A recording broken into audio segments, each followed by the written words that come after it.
He shall stand and feed in the strength of the Lord.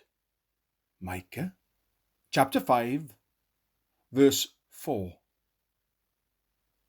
Christ's reign in his church is that of a shepherd king.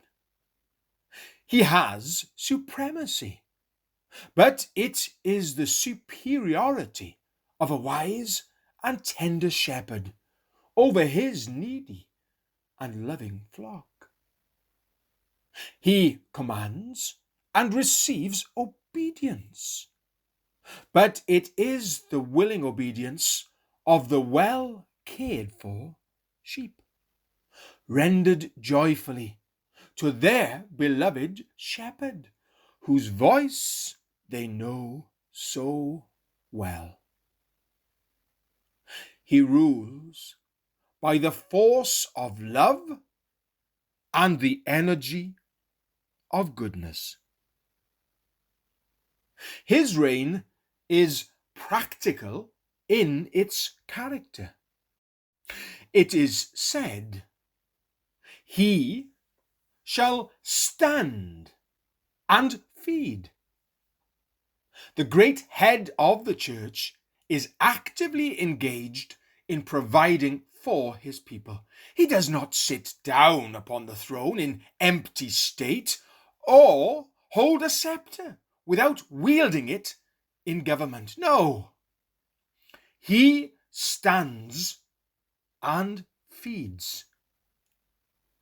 The expression feed in the original is like an analogous one in the Greek, which means to shepherdize, to do everything expected of a shepherd, to guide, to watch, to preserve, to restore, to tend, as well as to feed.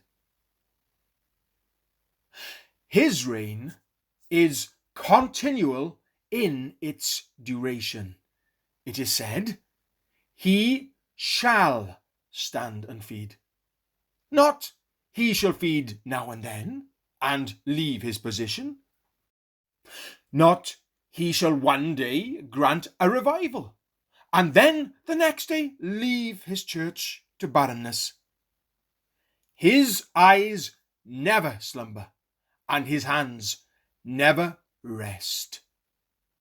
His heart never ceases to beat with love, and his shoulders are never weary of carrying his people's burdens. His reign is effectually powerful in its action.